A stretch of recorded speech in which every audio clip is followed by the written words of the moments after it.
Merci beaucoup d'être venu nous rejoindre. Je m'appelle David Malone, j'ai l'honneur de travailler ici au CRDI et nous sommes ici aujourd'hui pour discuter du printemps arabe et de la suite.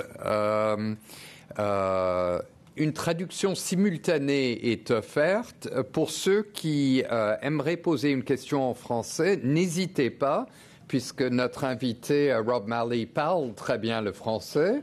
Il vous comprendra sûrement en français, il vous répondra peut-être en français ou en anglais, mais ce sera traduit.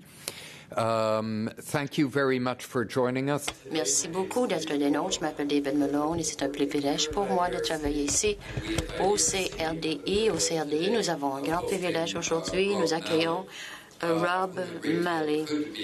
On pourrait en dire long à son sujet. Il dirige le programme sur le Moyen-Orient et l'Afrique du Nord de l'International Crisis Group. Comme vous savez, ce groupe offre des analyses de haute qualité de situations régionales et nationales, et cela un peu partout dans le monde. Rob a une feuille de route très distinguée à Harvard, Yale et Oxford, où il a fait son doctorat sur l'Algérie. Le travail CRDI appuie le travail en Afrique du Nord, donc il a été conseiller principal au président Clinton dans la Maison-Blanche par rapport aux questions du Moyen-Orient et au sein du International Security Council. Il est avec l'ICG depuis 2002. Sans plus tarder, je donne la parole à Robert Malley et nous attendons avec impatience vos questions et vos remarques un peu plus tard. Il y a quelques micros dans la salle. Lorsque nous arriverons aux questions-réponses, je vous demanderai d'adresser votre question ou votre commentaire devant le micro. Rob, à vous la parole.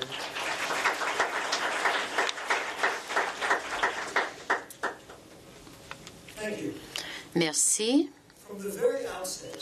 Dès le départ, les soulèvements qui ont secoué le monde arabe ressemblent curieusement au concept de temps. Ils ont été étiquetés le printemps arabe, même si ça s'est ressenti au mois d'hiver. Et toute une année s'est écoulée depuis cela. Ils sont devenus littéralement et au sens figuré un événement pour toutes les saisons. À la suite des décennies de stagnation, de quiétude, et ça s'est passé tellement rapidement que c'est comme une accélération de l'histoire qui s'est fait. Et ça nous fait penser de façon très vivide à Lénine, où il y a des décennies où rien ne se passe, et puis ensuite il y a des semaines ou des années ou des décennies ont lieu. C'est un paradoxe. Ils ont utilisé certaines des technologies les plus modernes de communication, Twitter et Facebook, mais ils ont exprimé d'une certaine façon on souhaite revenir à des valeurs plus traditionnelles. Et peut-être que ce qui est de plus intéressant, plus intriguant, ce qui s'est passé dans le monde arabe a été fêté par tellement de gens à l'extérieur, surtout dans le monde occidental, dans mon pays, dans le vôtre, j'imagine, que c'était une rupture avec le passé et de notre passé aussi, des décennies d'autoritaire, régime autoritaire et de soutien de la part du monde occidental. Et c'est cette notion d'une rupture et la naissance de nouvelles formes de politique libérale sectaire et de la part de l'Ouest, d'une rupture très claire avec ces anciens péchés et cette notion qu'on va tout pardonner, sinon tout oublier. C'est de cette conviction dont je vais vous parler aujourd'hui. Mais avant de ce faire, j'aimerais remercier le CRDI. Merci de m'avoir accueilli si chaleureusement, mais merci aussi du soutien accordé à mon organisation, l'ICG, l'International Crisis Group, au fil des ans, qui a permis d'avoir des analystes établis au Caire, à Tripoli, à Amman, à Tunis et ailleurs d'ailleurs. Et ce qui nous a permis également, surtout depuis 8 mois, de faire de notre mieux pour être tout à fait à l'affût de ce qui se passait dans la région et, dans la mesure du possible, d'essayer de voir la logique dans tout cela. Vous parlez en français pour l'instant, en anglais pour l'instant, et gardez le français peut-être pour la suite. So how novel? Alors, et c'est tellement nouveau, c'est tellement cette nouveauté, les événements qui viennent de secouer le monde arabe. Et bien, c'est très nouveau, mais c'est très séparé également, puisqu'on pense au soulèvement arabe qui a marqué la fin d'une époque dans l'histoire du monde arabe. Non seulement l'histoire de l'aristocratie, mais aussi de notre impuissance. Les Tunisiens et les Égyptiens en particulier se sont soulevés parce qu'ils croyaient qu'ils avaient atteint un point de non-retour où ils avaient été, on leur avait volé leur identité nationale et pour des questions qui étaient petites et vitales à partir de décisions quotidiennes jusqu'à la façon dont on allait diriger les établissements et la politique étrangère à adopter des questions de guerre et de paix. Et ils croyaient que leurs décisions n'étaient plus les leurs. Ils percevaient que il y a des individus qui ne les représentaient plus, qui dirigeaient. Et le grief n'était pas exclusivement et principalement au sujet de l'injustice, la corruption de régimes répressifs.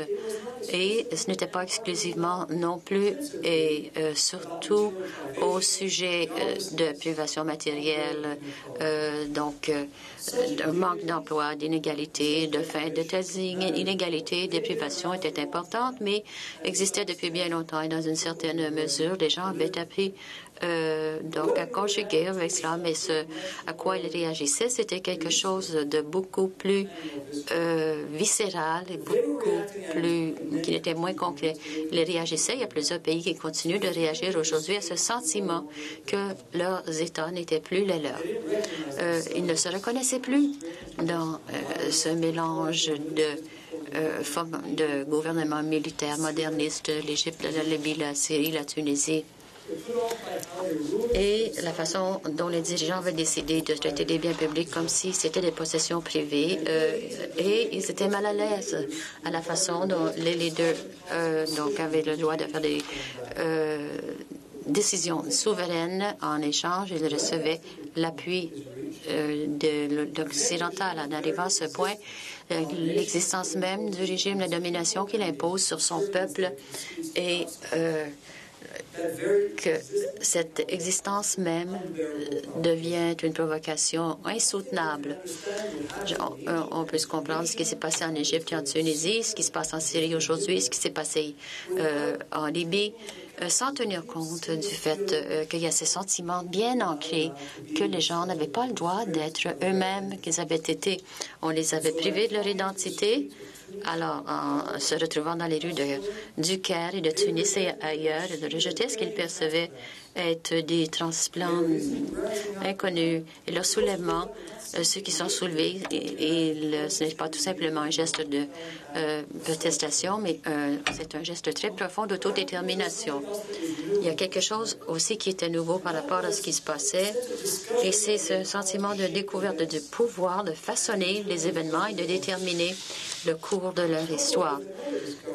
Ainsi qu'une autre découverte, c'était que la force apparente des régimes sous lesquels ils étaient soumis découlait de rien de plus que l'ignorance populaire de la faiblesse, de leur faiblesse. Lorsqu'ils ont réalisé à quel point le peuple était fort et les régimes étaient faibles, plusieurs de ces régimes se sont effondrés comme un jeu de cartes. Ils ont aussi découvert autre chose et c'est la plus grande surprise de toutes.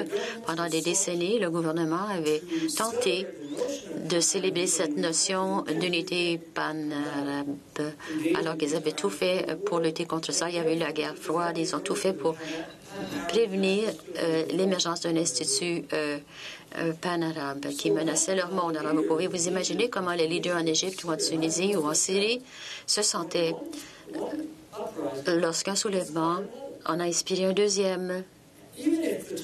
Même si le soulèvement de la Tunisie donnait lieu, s'était confiné tout simplement à son propre territoire, on s'en souviendrait quand même comme étant un des développements les plus importants de l'histoire du monde arabe. Mais ça ne s'est pas limité à cela, ça s'est plutôt répandu. La Tunisie, l'Égypte, Tripoli, Amman, à Damasque, Mexique et ailleurs.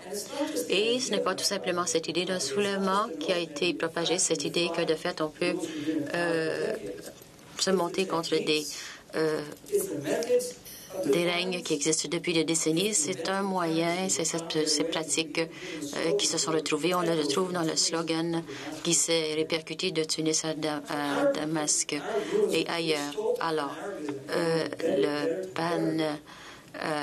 pan arabe, ils l'ont volé, ils étaient confrontés à cette émotion qui recoupait les cultures et la solidarité morale.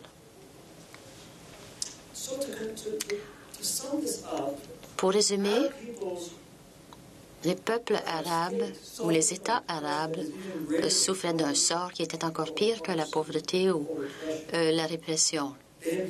Ils étaient devenus des contrefaits, perçus comme leur propre peuple en étant des étrangers, des politiques qui n'étaient pas du tout reliés à leurs aspirations. Et en ce sens, les soulèvements arabes étaient une façon ou sont une façon de dire au revoir à tout cela.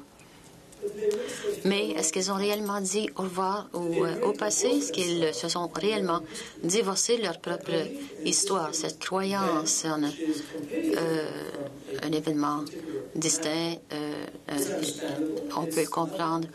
Ce n'est pas rare, mais c'est aussi souvent, ça manque de sagesse. William Faulkner a dit, le passé n'est jamais mort. Ce n'est même pas du passé. Et je pense qu'on en est témoin aujourd'hui. On en est témoin tous les jours en Égypte, d'où je reviens, où les gens appellent le militaire, l'armée, le service d'intelligence et de sécurité continuent de préserver ce statut spécial et les privilèges qu'ils ont acquis au fil des ans.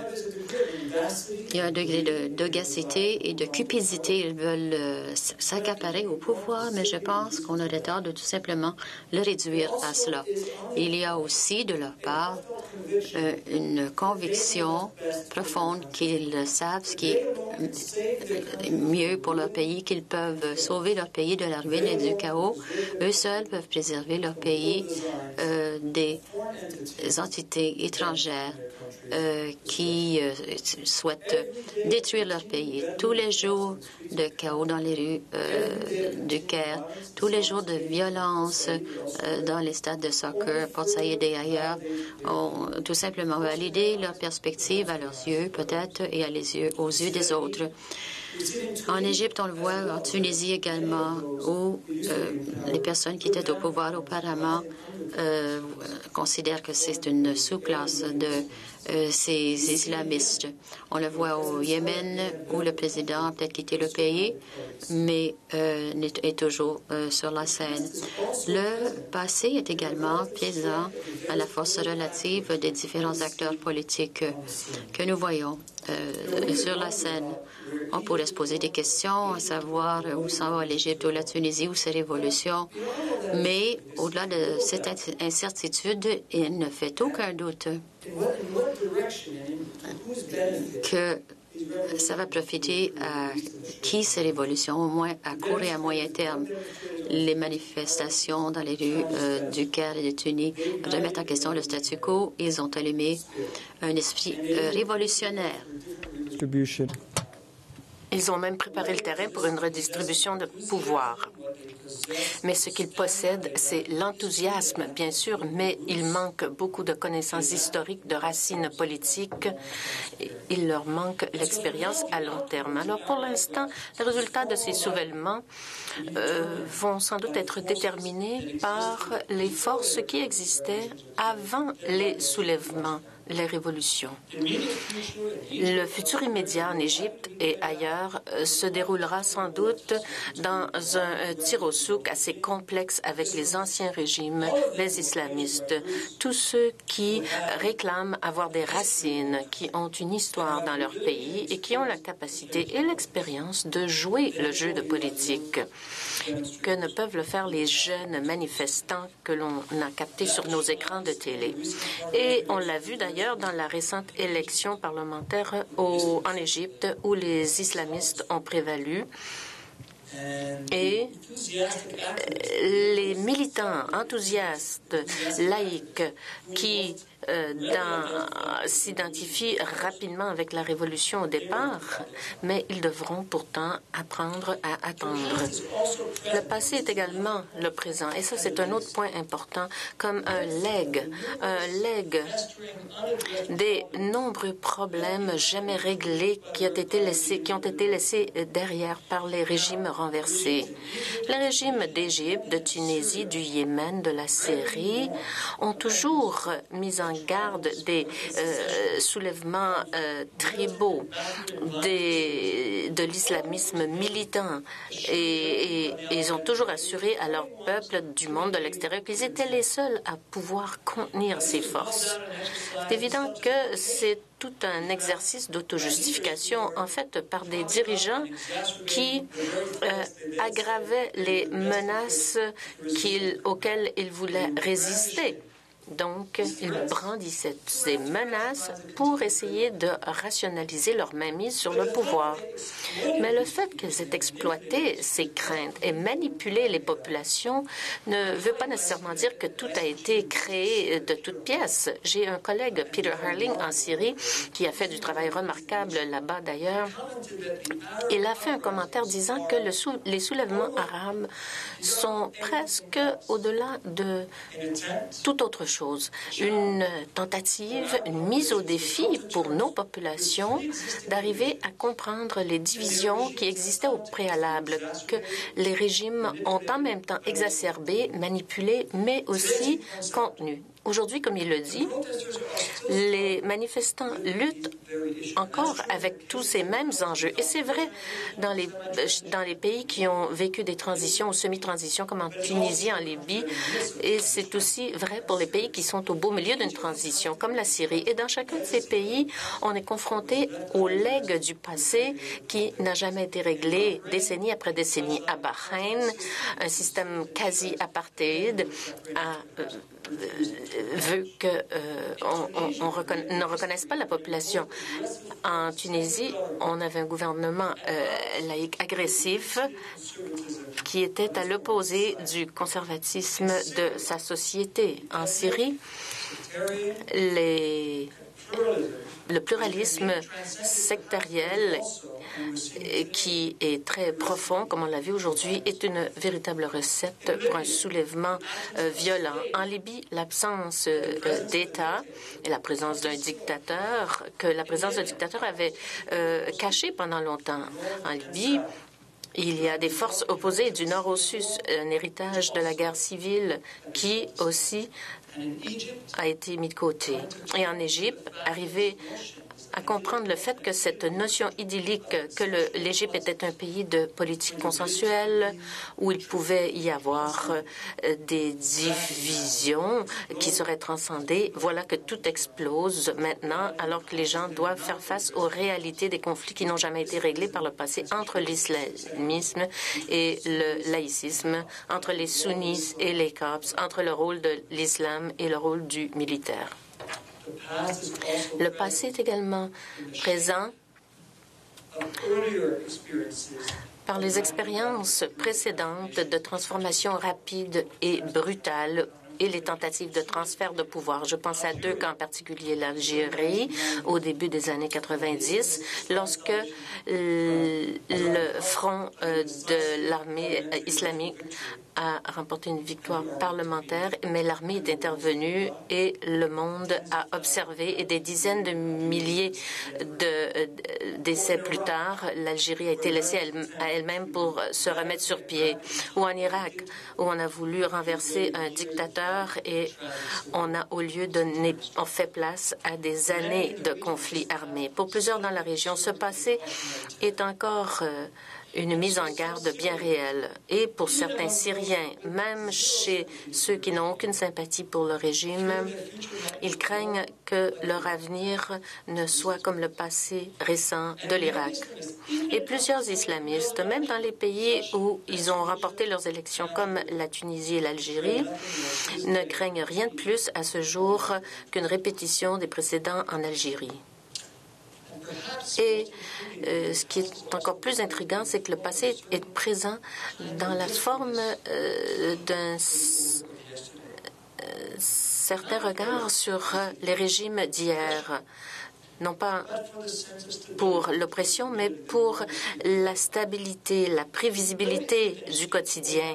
Si vous allez parler à des Égyptiens ordinaires, des gens de la rue, vous allez peut-être entendre beaucoup parler de soulagement du fait que Moubarak ne soit plus là, mais plusieurs aussi s'ennuient de la stabilité, de la prévisibilité, du retour des touristes, de la sécurité dans les rues.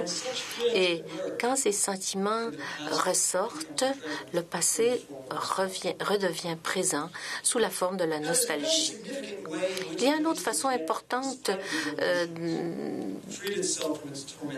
qui nous prouve que le Moyen-Orient s'est libéré de son passé tourmenté. Les conflits internes qui règnent dans le monde arabe avec les questions de gouvernance, le rôle de l'islam, le rôle du militaire, sont à l'avant-plan, mais n'ont pas fait oublier quand même les conflits stratégiques régionaux qui agressaient le monde arabe depuis des décennies. Alors, la question de la gouvernance n'a pas remplacé un autre problème, par exemple, avec les programmes nucléaires de l'Iran. En fait, on ne fait que rajouter à la liste des problèmes. Et les deux s'additionnent, se cumulent et continuent de le faire de façon fort dangereuse. Cela signifie que la destinée des nations individuelles n'est pas importante pour eux seulement, mais bien pour toute la carte stratégique géographique de la région. Est-ce que la Syrie demeurera un allié de l'Iran? Est-ce que Bahreïn s'éloignera de l'orbite de l'Arabie saoudite? Est-ce que le Qatar, qui a aidé à propulser le soulèvement arabe, essaiera de faire la même chose en Syrie? Pourra-t-il soutenir cette quête du pouvoir pour un très petit pays? Qu'arrivera-t-il en Irak alors que l'Irak entrevoit la transition du pouvoir à un régime sunni et avec la perspective que les chiites puissent être là et que plusieurs sunnis envisage aussi. Il pourrait y avoir des conséquences pour la Turquie aussi, qui risque de devoir payer ses dus également si l'Iran ou la Syrie décident de fomenter la discorde dans ses frontières. Le fait est que quand on entend parler de Bahreïn ou de l'Arabie saoudite, dont le premier supprime la dissension dans son territoire et le deuxième qui ferait sans doute la même chose s'il était confronté à un soulèvement, alors quand on entend ces deux pays parler de la Syrie qui fait la transition vers la démocratie et qui permet la règle de droit, on suppose que c'est plus une question de croyance dans la démocratie et aux principes qui est en jeu. La même chose s'applique à l'Iran et à l'Hezbollah, qui appuient pleinement le régime à Damas et qui appuient les manifestants au Bahreïn et qui ont appuyé les manifestants en Égypte. Il y a donc une guerre régionale en cours et le bien-être des citoyens ordinaires a très peu à voir là-dedans. Au contraire, les acteurs régionaux et de l'extérieur aussi essaient de tirer parti de ce chaos et des turbulences de la situation pour promouvoir leurs objectifs régionaux à plus long terme. Ce qui est encore plus dangereux, c'est que tout cela arrive à un moment où deux des plus grands conflits de la région atteignent leur summum. Et je pense bien sûr au conflit arabo-israélite et au programme nucléaire de l'Iran. En Iran, pour ce qui est de la crise nucléaire, une marche collective de folie pourrait nous mener à une conflagration très vaste. Et dans le processus de paix, ou pour ce qui en reste, un témoignage d'impuissance totale, de paralysie qui risque de créer des ruptures en Cisjordanie, dans la bande de Gaza. Et la dynamique de ce qui se passe donc avec l'Iran, les Palestiniens et ailleurs, et ce qui passe en Égypte, en Syrie, en Libye, en Tunisie. Il n'y a pas de corrélation les uns entre les autres nécessairement, mais ils ne sont pas nécessairement non plus complètement séparés. Les changements en Syrie, par exemple, nous font penser à une guerre avec l'Iran. La perspective de perdre un précieux allié avec la Syrie, à un moment où les menaces s'intensifient contre l'Iran, cela pourrait mener Téhéran ou l'Hezbollah à consolider son mouvement pour approfondir le régime, pour protéger leur bien-être stratégique, leur futur, et peut-être même encourager leurs alliés à provoquer un conflit avec Israël pour changer le sujet, changer les points de mire, pour être en terrain plus sûr. Ceci me ramène donc à l'Ouest, mon pays à moi, mais le vôtre aussi, parce que dans notre cas aussi, et tous nos efforts pour tourner la page, nonobstant le passé, font partie du présent. On ne peut que décrire comme un exercice extraordinaire d'auto-absolution. L'Occident agit comme il voulait célébrer les réalisations des manifestants dans le monde qui ont renversé les autocraties que l'Ouest a toujours défendues depuis des décennies.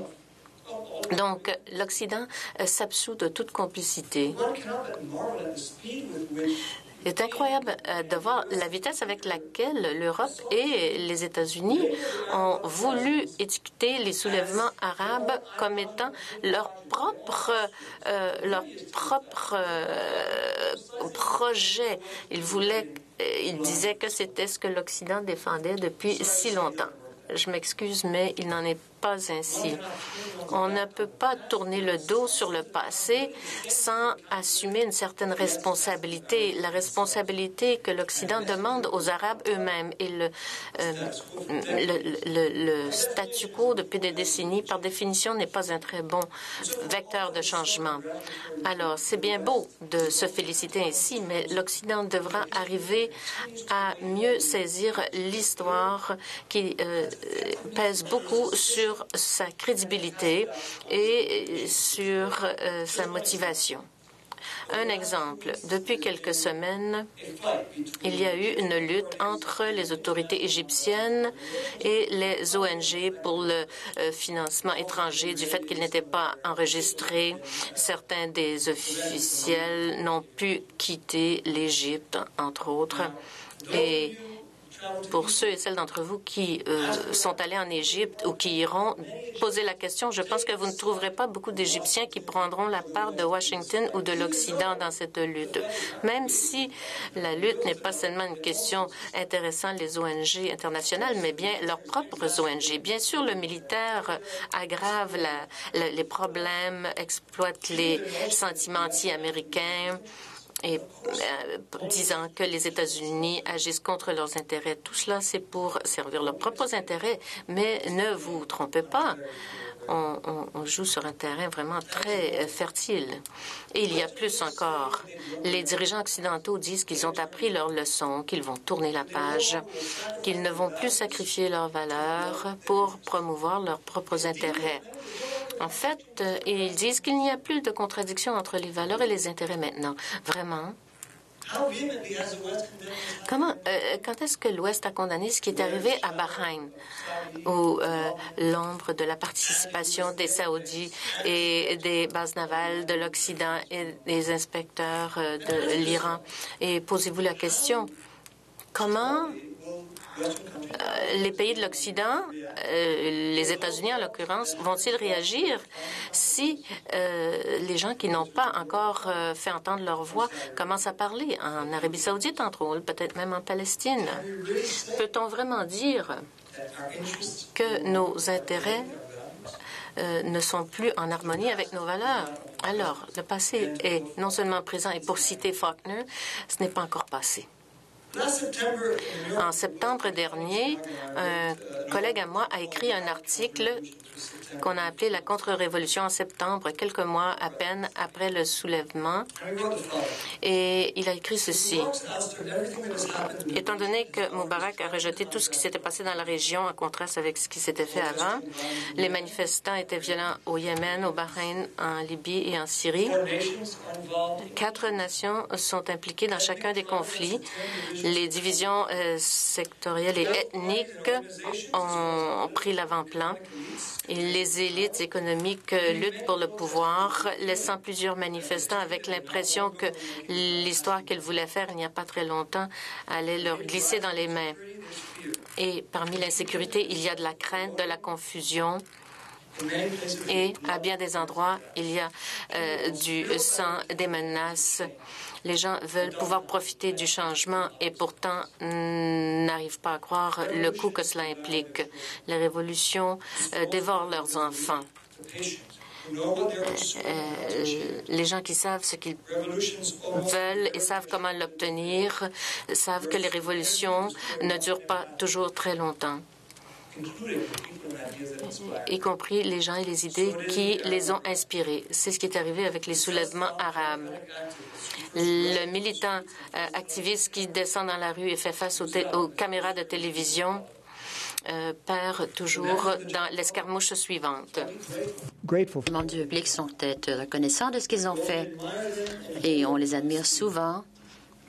On les tient en haute estime, mais ne sentent pas qu'ils en font partie. Condition d'une révolution, c'est d'être remis de côté, rejeté.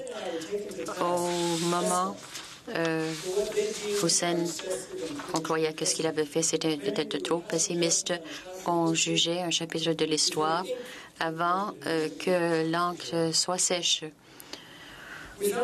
Nous nous sommes rendus compte que, pour la plupart, on ne voulait pas être pessimiste ou optimiste, mais c'était plutôt une image de la dynamique à l'époque, au moment où nous l'avons vu. Mais la question et les critiques, je ne les ai pas oubliées. Et depuis lors, j'ai réellement réfléchi à cet équilibre entre l'optimiste et le pessimiste. Et pour la plupart, je n'ai pas résolu la question. Mais j'ai demandé à mon père, décédé, un Égyptien qui a quitté son pays il y a de cela plusieurs décennies. Je lui ai demandé des conseils. Alors, il a tourné le dos sur sa patrie, ne se reconnaissait plus, ne se sentait plus à l'aise avec la politique stagnante qui existait là, qui est étouffante. Et je me suis dit, qu'est-ce qu'il aurait cru?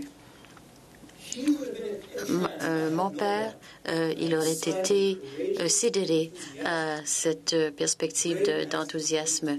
Les masses, les gens qui se retrouvaient dans la rue, il aurait été emballé du fait du réveil de la politique, l'effondrement de régime qu'il croyait répugnant, dont il avait honte. Il se serait demandé où est-ce que toute cette énergie était pendant toutes ces années, quel point elle était enfouie et par quel miracle est-ce que tout à coup elle s'est manifestée. Mais je crois qu'il aurait aussi eu une certaine anxiété. Il aurait regardé avec soupçon ces islamistes guerriers pour des raisons que je n'ai jamais pleinement compris, n'a pas compris ou n'était pas à l'aise avec cela. J'imagine que ce n'était pas réellement son type de personne. Il s'était défini pendant des années, des décennies, presque complètement contre ce qu'il représentait, et il se définissait comme en opposition à ce qui était le plus cher pour lui, d'un militant, d'un nationaliste laïque. Il se serait senti mal à l'aise avec ces nouveaux personnages. De façon plus générale, il a ressenti un sentiment d'ambivalence profond à la perte d'un monde et d'un ordre contre lequel il s'était débattu le gros de sa vie, et la disparition, j'imagine, très probablement l'aurait laissé un peu désorienté. Une certaine confusion de sa part, une certaine culpabilité, mais une forme de nostalgie certaine. Je vous remercie beaucoup.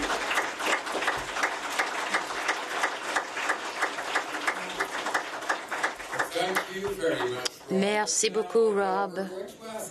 Nous allons demander aux personnes qui souhaitent intervenir ou poser une question de se diriger vers un des micros dans la salle.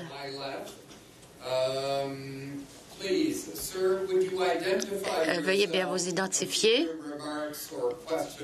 et vos questions et vos remarques, il faut qu'elles soient courtes. Je m'appelle Farouk et je viens du Yémen. Alors, merci de votre merveilleuse allocution. J'ai beaucoup appris. De fait, j'ai plusieurs questions, mais je m'en tiendrai à une seule. J'ai remarqué que vous avez essayé d'éviter, et cela porte sur le veto de la Russie et le Conseil de sécurité il y a quelques jours. Un analyste politique affirmait que les Russes voulaient s'assurer qu'ils avaient toute la tarte cette fois-ci, comparé au fait qu'ils n'avaient pas de morceau de la tarte en Libye, même s'ils avaient voté contre, évidemment, le régime de Kadhafi. Et nous savons que, bon, le reste, c'est l'histoire. Est-ce que vous croyez que ce que affirme cet analyste politique, c'est vrai? Merci. Allez-y, Rob, s'il vous plaît. Je n'ai pas essayé de l'éviter. J'ai eu du mal à placer ça dans mon allocution, mais c'est une bonne question. Il y a plusieurs dimensions au vote russe et je ne les connais pas toutes. Il y en a qui portent sur des facteurs intérieurs, c'est-à-dire que Poutine, maintenant, est beaucoup plus en charge.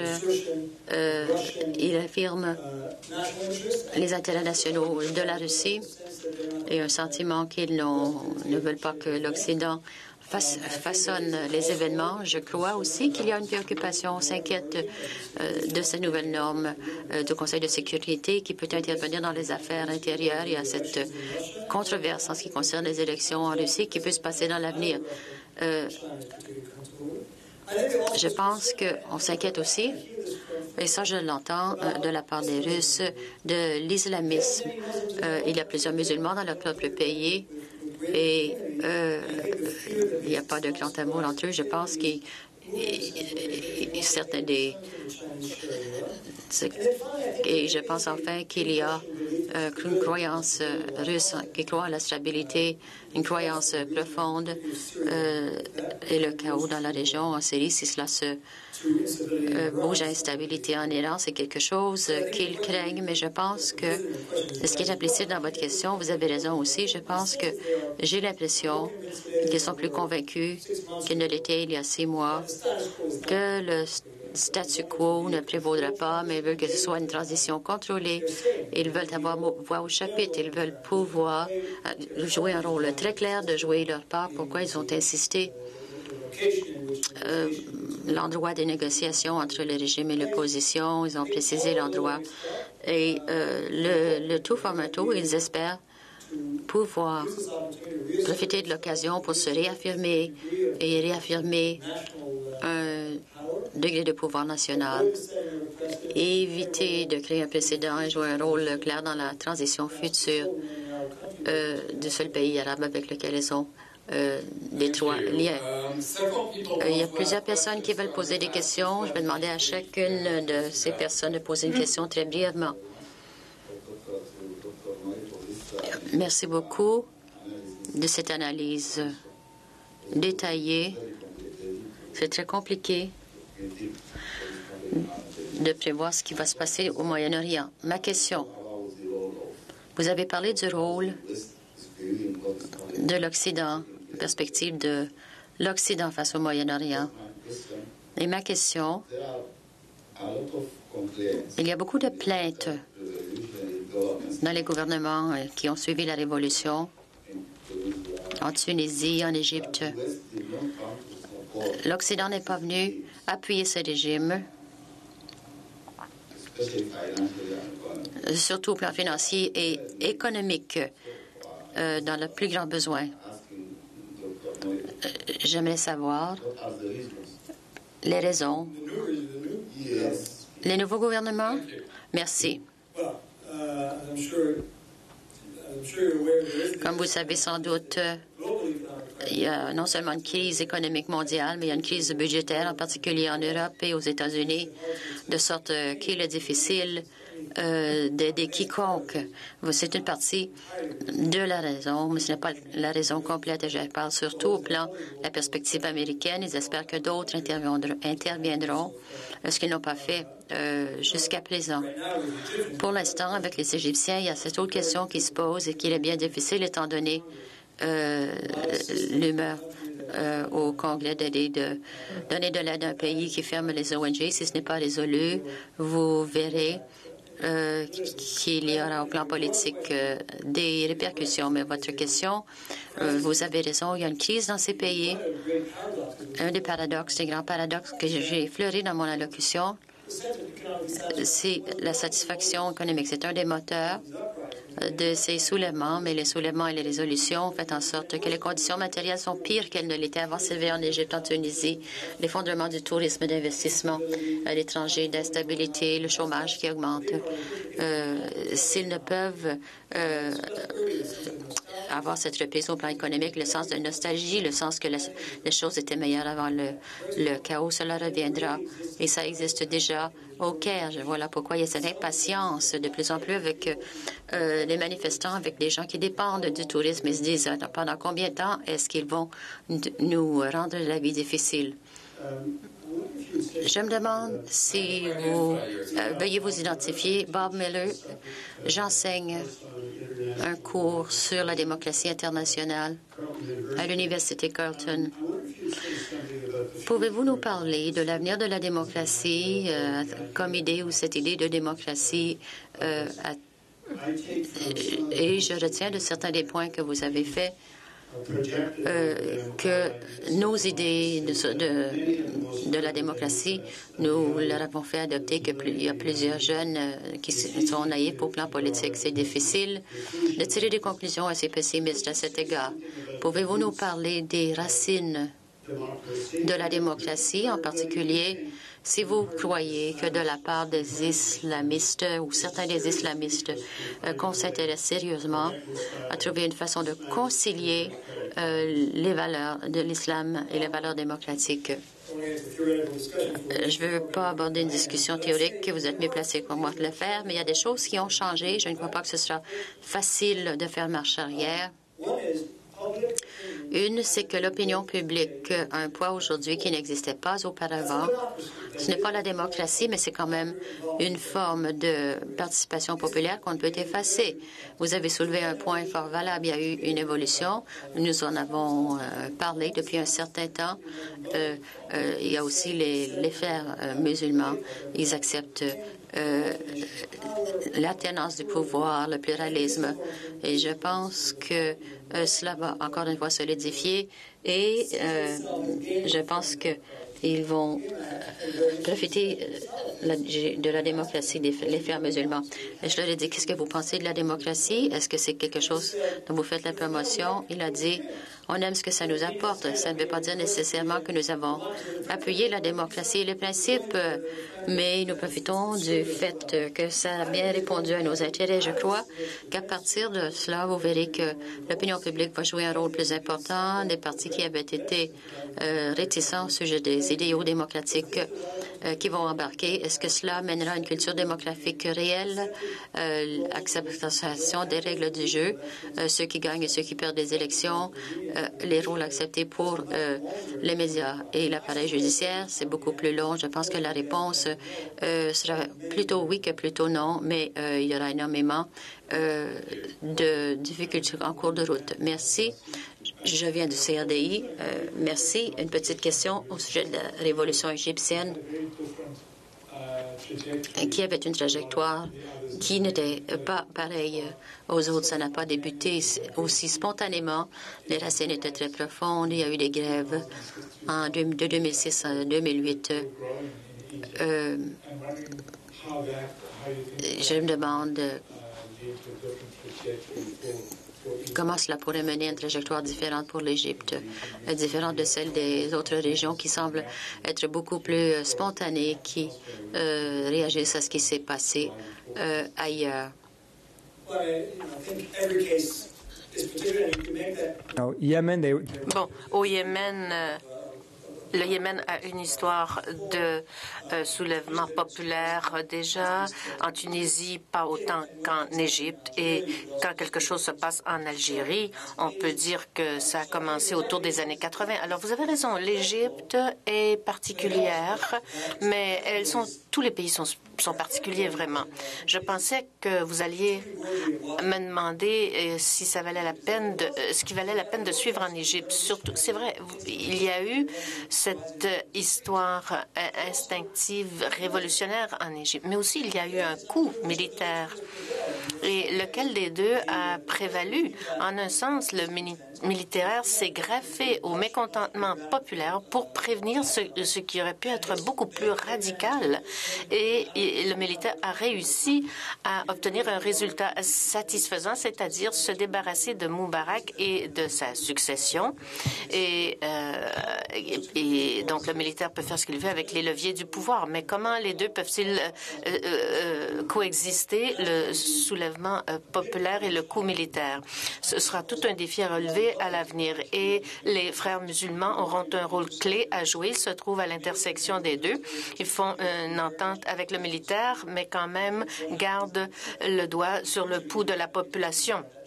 Et c'est ce triangle qui déterminera ce qui arrivera à l'avenir, ce qui se passe dans la rue, ce que veulent faire les frères musulmans et ce que le militaire fera. Bien. Alors, je vais demander aux gens de l'auditoire de ne plus faire la queue au micro.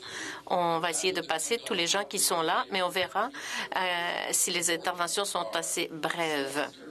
Alors, monsieur. Je serai bref. Merci. Youssef Rachif, ministère des Affaires étrangères. Vous avez dit que les anciens régimes avaient privé les gens de leur identité, de leur droit d'expression. Et j'ai l'impression qu'ils auraient pu s'impliquer dans des mouvements religieux. Mais ces mouvements se sont définis en s'opposant au régime.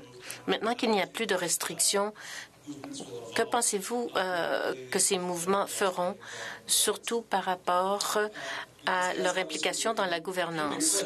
Ah, ça, c'est la question. Il y a beaucoup de choses qui entrent en jeu ici. J'essaierai d'être bref dans ma réponse. La seule possibilité que les gens avaient pour s'exprimer, c'était à la mosquée.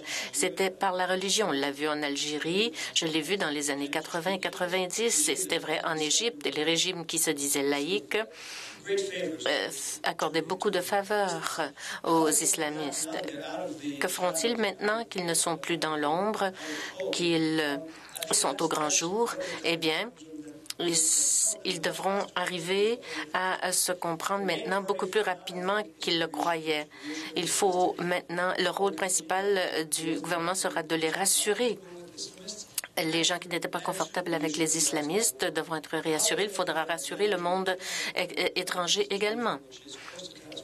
Comment gérer une situation qui s'approche de la catastrophe? Quand on n'a pas vraiment d'expérience en gouvernement, beaucoup plus en opposition, mais pas au gouvernement. Je ne sais trop. Et je pense que c'est l'un des grands risques de ces transitions. S'ils constatent qu'ils n'arrivent pas à satisfaire les besoins des gens qui les ont mis au pouvoir, qu'arrivera-t-il? À ce moment-là, ils peuvent décider qu'ils voudront se concentrer sur des thèmes plus populistes, les valeurs sociales, les valeurs morales, les politiques étrangères, parce qu'ils n'arrivent pas à régler les problèmes de gouvernance immédiats. Ou vont-ils trouver moyen de former des coalitions, de s'allier à d'autres qui pourront les aider à régler les problèmes à moyen terme? Alors, c'est un défi. Je n'ai pas de réponse à vous donner vraiment, mais ils savent qu'ils sont confrontés à ce défi et ils essaient donc d'être extrêmement prudents dans leur gestion de la situation. Je suis indépendant. Donc, moi, je suis surtout préoccupé par une question très intéressante, c'est celle d'Israël dans cette région. Nous avons vu que la communauté internationale, disons l'Ouest, l'Occident a accueilli cette fois-ci avec beaucoup d'ouverture l'islam politique, c'est-à-dire les islamistes sont montés au pouvoir, il n'y a pas eu de problème. Il se trouve qu'en Égypte, le régime de Moubarak soutenait beaucoup plus Abbas que le Hamas. Alors que les frères musulmans supportent beaucoup plus Hamas que, disons, qu'ils supportent beaucoup plus Hamas que Abbas. Il se trouve qu'il y a une réconciliation qui est en marche dans les territoires palestiniens. Hier, ils ont signé cela au Qatar. Et Benjamin Netanyahu, le Premier ministre d'Israël, a déjà dit qu'il ne reconnaîtra jamais, il ne pourra jamais négocier avec le Hamas. Donc la question que je me pose, est-ce que ce vent de printemps, ce printemps arabe, quelle est d'abord son influence dans le conflit israélo-palestinien? Et puis, est-ce que, comme on a accepté pour une fois que les musulmans, disons que les islamistes montent au pouvoir, est-ce que nous sommes prêts à accepter le Hamas au pouvoir? Sinon, est-ce qu'il faut prévoir un conflit? Donc c'est la question surtout que je me pose. D'accord, merci. Très bonne question, difficile de répondre en quelques minutes. D'abord sur l'effet des soubresauts du printemps arabe sur le conflit israélo-palestinien. Pas d'effet immédiat, pas d'effet direct, mais un effet indéniable sur deux plans. D'abord, ce que je disais tout à l'heure, les opinions publiques arabes aujourd'hui vont être plus enclins de s'exprimer, plus aptes à s'exprimer, et donc les régimes ne vont pas pouvoir faire jouer le jeu qu'ils ont joué par le passé. On ne pourra plus avoir la situation où un président américain appelle le président, son homologue égyptien, lui demande de faire quelque chose et ça passe comme une lettre à la poste. Il y a aujourd'hui une opinion publique qui va faire sentir ses intérêts, ses besoins et ses aspirations.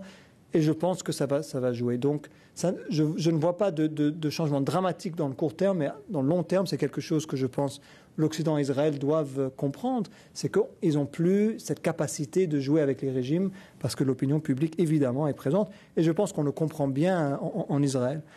Maintenant, votre deuxième question, elle est également extrêmement importante. Moi, je reviens justement d'un séjour en Israël, et en Cisjordanie et à Gaza. Il est clair que le Hamas aujourd'hui s'estime porté par cette vague islamiste. Ils sont dans une situation délicate, aucun doute avec ce qui se passe en Syrie, avec la possibilité de problèmes avec l'Iran, mais cette vague islamiste à long terme, ils s'estiment en être les bénéficiaires. Et ils voient autant que vous et moi le fait que les États-Unis, l'Europe, j'imagine le Canada, je ne sais pas, est prêt à discuter avec les frères musulmans en Égypte. L'organisation dont ils font partie. Le Hamas est un fils des frères musulmans. Et on parle avec les Nahda. Donc ils se disent, à terme, ça va venir. Moi, je pense qu'il y a deux dynamiques qu'il faut regarder de près. D'abord, je l'ai souvent dit, il me semble que l'unité palestinienne est une bonne chose. On ne peut pas faire la paix avec un mouvement. J'étais étudiant, lorsque j'étais étudiant en université, mon sujet, c'était les mouvements de libération. Je ne connais pas de mouvement de libération qui ait pu accomplir ou même aboutir à un accord avec d'autres sans être unifié. Donc l'unité palestinienne est une chose, je pense, bonne pour les Palestiniens et bonne pour Israël à terme. Maintenant, comment traiter avec le Hamas? Il me semble qu'aujourd'hui, l'Occident qui parle avec les frères musulmans, qui parle avec les Turcs, qui parle avec le Qatar, qui parle avec Nahda, doit utiliser à un moment ou à un autre ce canal pour engager une discussion indirecte, parce que je comprends les contraintes politiques aussi bien que quiconque, indirecte avec le Hamas, qui lui-même est en voie d'évolution. Le Hamas ne peut pas rester indifférent lorsqu'il voit les frères musulmans au pouvoir en Égypte respecter des accords de Camp David, avoir de bonnes relations avec les États-Unis. Pareil pour la Turquie, pareil demain pour d'autres pays. Ils vont devoir s'adapter, ils le savent, profitons-en. Merci, monsieur. Thank you. Dr. Abonafissa, ma question a trait aux États du Golfe. Deux des États du Golfe, le Qatar et les Émirats arabes unis, ont joué un rôle crucial dans les soulèvements arabes, avec de l'argent, avec les médias, avec tout. Alors que d'autres États arabes sont restés silencieux. Et l'Arabie saoudite, notamment, s'est comportée différemment. Au Bahreïn, par exemple, a appuyé Bahreïn. Alors, quelles seront les répercussions, à votre avis, de ces deux types de politiques différents face au soulèvement? Quelles seront les répercussions sur les GCC, leur situation actuelle et les perspectives d'union Quelles seraient les répercussions? Bon, je ne suis pas vraiment d'accord, je crois, avec ce que vous avez dit. Je pense que les États du Golfe sont assez unis, même avec le Bahreïn. Je ne vois pas qu'il y a de problème avec ce que les Saoudiens ont fait au Bahreïn. Enfin, je vois la situation différemment. Ce qu'on voit aujourd'hui, quand les gens parlent du rôle de la Ligue arabe, il n'y a pas vraiment de Ligue arabe. Tous les principaux pays de la Ligue arabe aujourd'hui ont évolué. L'Égypte, la Syrie, l'Irak, ces pays qui étaient beaucoup plus actifs dans la Ligue arabe, pour quelque raison que ce soit, ne jouent plus ce rôle. Les États du Golfe, le Qatar et l'Arabie saoudite mènent la barque. Ils l'ont fait pour la Libye, le font pour la Syrie. Alors,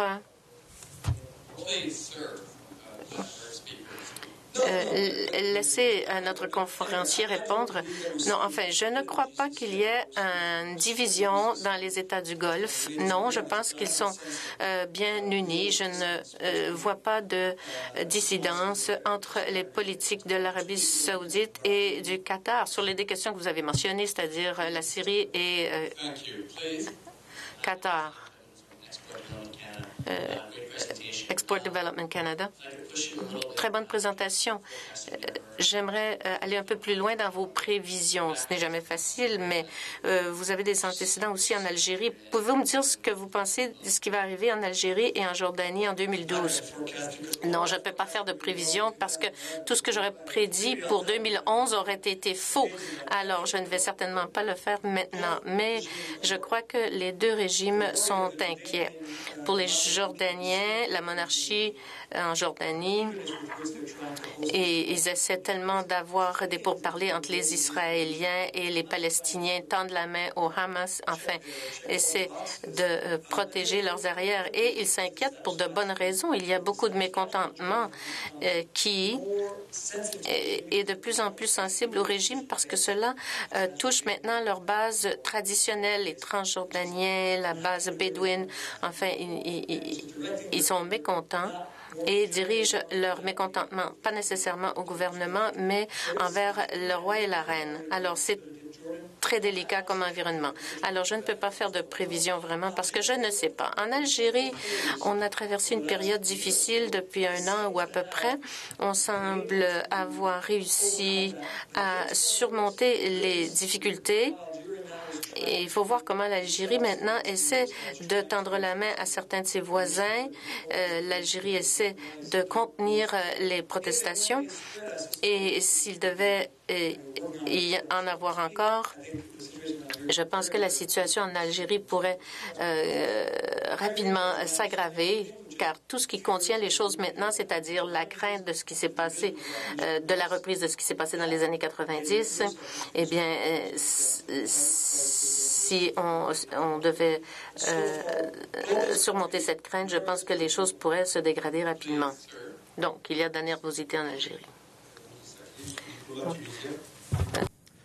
J'ai eu la chance de vivre dans beaucoup de pays dans le monde, dans l'Éthiopie. J'ai assisté à la chute du régime totalitaire de Mengistu Haile Mariam. J'étais en Iran. J'ai passé des années là-bas et j'ai vécu dans ce grand pays. J'ai vécu en Occident, en Italie, une grande démocratie. Je suis ici au Canada. Mais il y a 3 valeurs essentielles sur lesquelles sont tous les bouleversements qui sont passés dans notre région, mais même en Europe de l'Est à l'époque, sont la liberté, la dignité et la participation au pouvoir politique. Ce sont ces 3 valeurs qu'on peut dire communes à tous les bouleversements ou à toutes les révolutions qui se sont passées durant les 50 dernières années. Seulement par la suite, une fois que les régimes politiques en place défaits, les nouveaux régimes politiques reviennent à la base et reviennent donc aux valeurs de chaque société. Et nous avons tout de suite vu par la suite, par exemple, que l'Iran a pris une orientation propre donc aux valeurs de la société iranienne.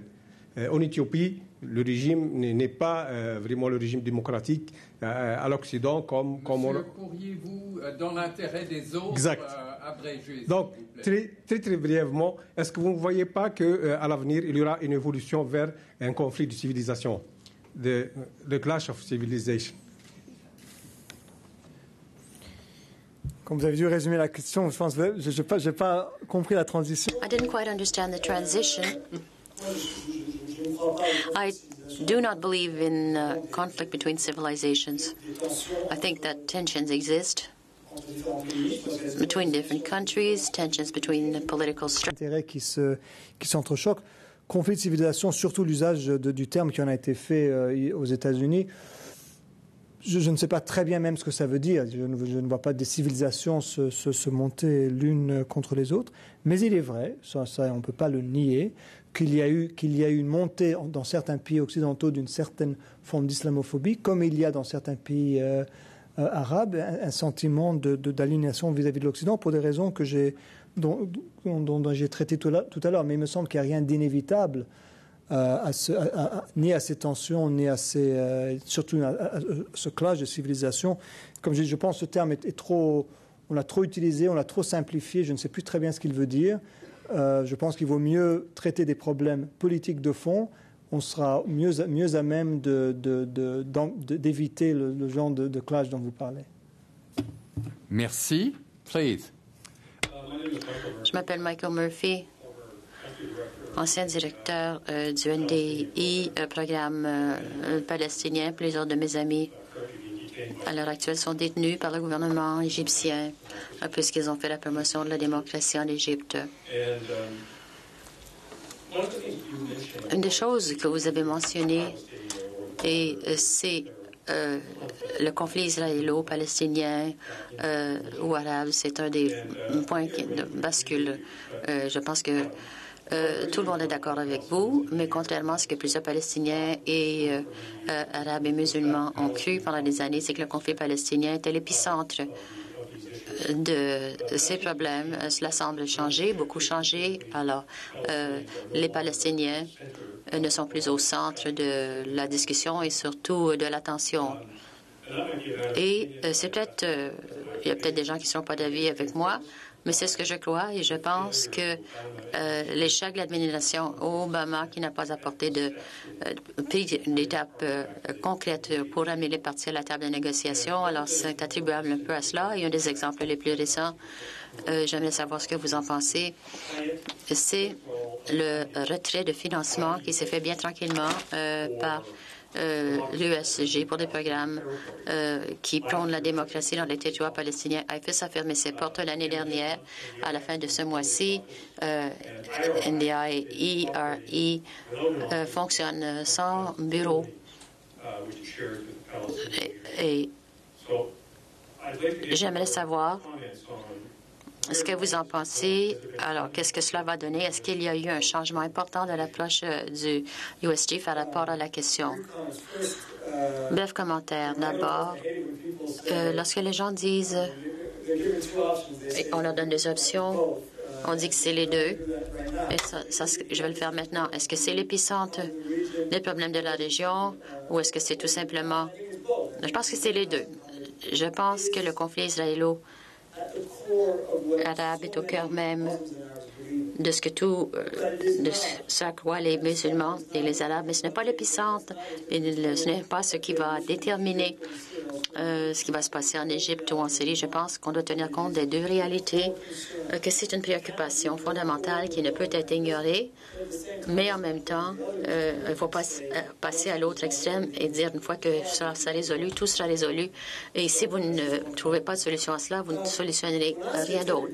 Lorsque j'ai dit c'est le point de bascule, c'est parce que je pense que en Israël et en Palestine, ils arrivent à un moment où non seulement est-ce qu'ils seront sceptiques au sujet des négociations, ils auront abandonné tout simplement cette idée. Et il y a des gens, à un moment donné, qui s'écarteront d'une solution à deux États. Si ça ne s'est pas déjà fait, je pense que c'est ça. Ce point où les Israéliens et les Palestiniens pensent que c'est voué à l'échec, les efforts des 20 dernières années. Vous parlez peut-être de l'attitude des États-Unis. Je ne suis pas convaincue. Je pense qu'il faut qu'on tienne compte de l'environnement très politisé dans lequel se trouve mon pays et les efforts des Palestiniens aux Nations unies, la réconciliation. On a donc retenu des sommes. Il y a des administrations qui l'ont fait. L'administration américaine l'a rétabli, mais surtout pendant une année d'élections, avec les élections à l'horizon, je ne crois pas que les États-Unis veulent s'attaquer à cette question. Évidemment, il y a une question plus vaste implicite dans ce que vous dites. Arrivera-t-il un moment où les États-Unis décideront tout simplement de se laver les mains du conflit parce qu'il n'y a rien à gagner de leur part? Alors, je pense que le président Obama a été élu. Il était vraiment déterminé à faire quelque chose et on pourrait passer des heures et des heures à se demander s'il croyait faire la bonne chose, s'il l'a fait de la bonne façon.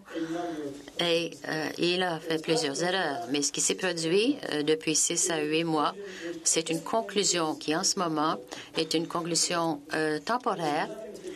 Il n'y a rien à gagner. On a beaucoup à perdre au plan politique en faisant partie de ce conflit où il a été discrédité de façon très paradoxale. Il a perdu crédit chez les Palestiniens, les Arabes et les Israéliens. Alors, c'est la pire des choses. Alors, pourquoi s'en mêler encore une fois, perdre de tous côtés? On va avoir la faible chez soi et à l'étranger.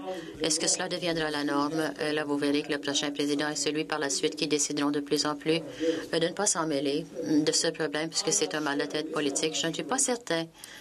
Et c'est parce que je crois qu'on peut essayer de sauver du Moyen-Orient, mais le Moyen-Orient vous rattrape.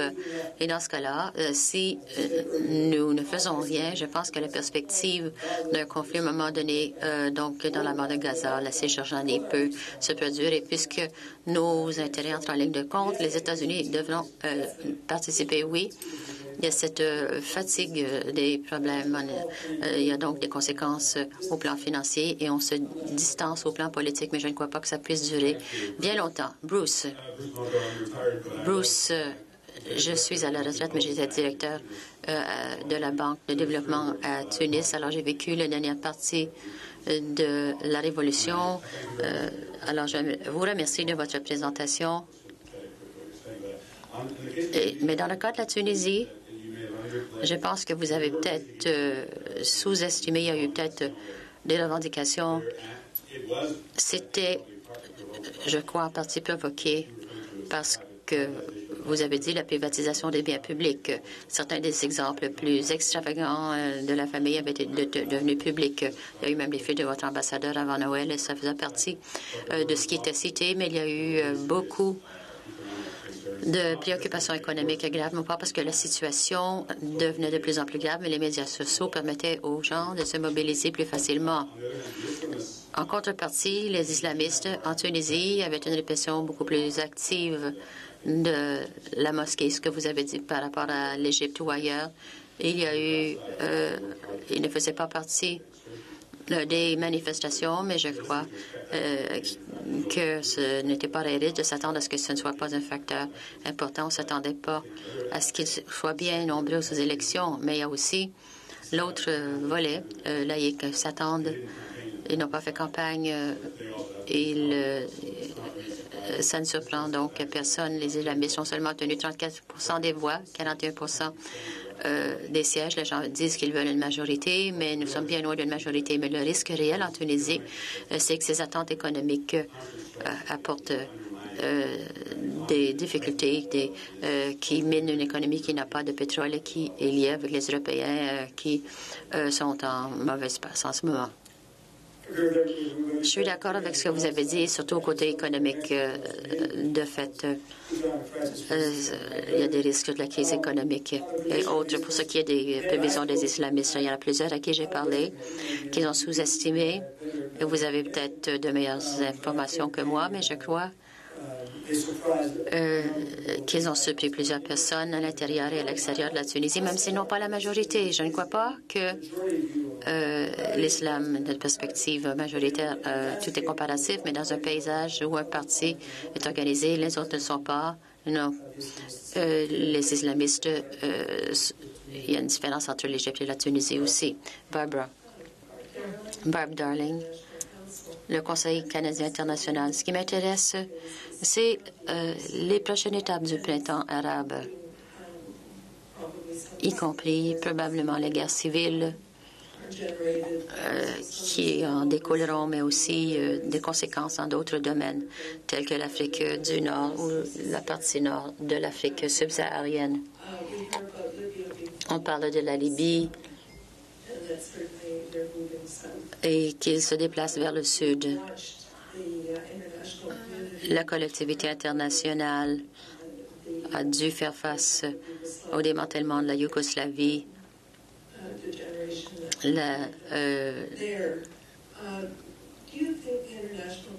Est-ce que vous croyez que la collectivité internationale est en mesure de faire face à ces rebondissements?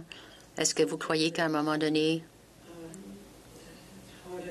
comment dire, le monde occidental sera piégé par ce qui se passe? Est-ce que la collectivité internationale est en mesure de faire face à cela? Eh bien, non. Et là, encore une fois, je pense que ce que j'essaie de communiquer aujourd'hui, c'est que le premier soulèvement en Tunisie et en Égypte, il y avait des qualités très pures à cela, telles que j'ai dit. Ils étaient essentiellement non violents, populaires. Ça s'est fait assez rapidement et tellement rapidement que c'était uniquement dans le pays. Alors, on pourrait débattre si c'est une résolution, mais un changement de pouvoir en Égypte avec très peu de répercussions régionales. Le tout a changé en partie parce qu'il y a d'autres pays maintenant qui sont à l'affût de ce qui se passe. Les enjeux économiques sont plus importants. Les régimes luttent pour survivre et les gens perçoivent la situation de façon plus stratégique. On a été surpris de ce qui s'est passé en Égypte, mais ça ne se reproduira plus. Et de plus en plus, il y aura une participation régionale et internationale à ces conflits. La Syrie, d'abord, il se peut qu'en Syrie, avec l'Iran et peut-être l'Arabie saoudite, Qatar, la Turquie et d'autres de l'autre, de sorte que la Syrie deviendra comme le Liban, ce qui était devenu le Liban. Mais il y a aussi l'effet, la crise des réfugiés qui peut en découler avec les réfugiés de la Syrie qui se retrouvent en Irak, en Iran ou en Turquie. Et vous avez mentionné la Libye où se retrouve l'exportation d'armes, mais il y aura peut-être l'exportation du conflit de la Syrie puisque c'est un régime qui, par le passé, sa façon de fonctionner, c'était chaque fois qu'il y avait des problèmes. Les prévisions, c'était que la situation pouvait être pire. Les choses allaient être pires pour tout le monde. On ne change pas notre façon de fonctionner au bout de sa vie. On s'en tient à ce que l'on connaisse qui a fonctionné pour vous dans le passé et cette idée que la possibilité que la Syrie pourrait essayer d'exporter ces problèmes à la fin d'une époque, je pense qu'on doit tenir compte. Est-ce qu'on est prêt à faire face à tout cela? J'en doute, même s'il voulait être prêt. Je ne sais pas comment on pourrait se préparer, mais je n'ai pas l'impression que les gens examinent très froidement ce qui va se produire. Si la Syrie explode ou s'il y a implosion, qu'est-ce que ça signifie pour le Liban, pour la Turquie, pour l'Irak et pour nous tous? Et voilà pourquoi je dis que 2012, très probablement, sera tel que 2011 ressemblera à un pique-nique. Incroyable. Merci, Rob.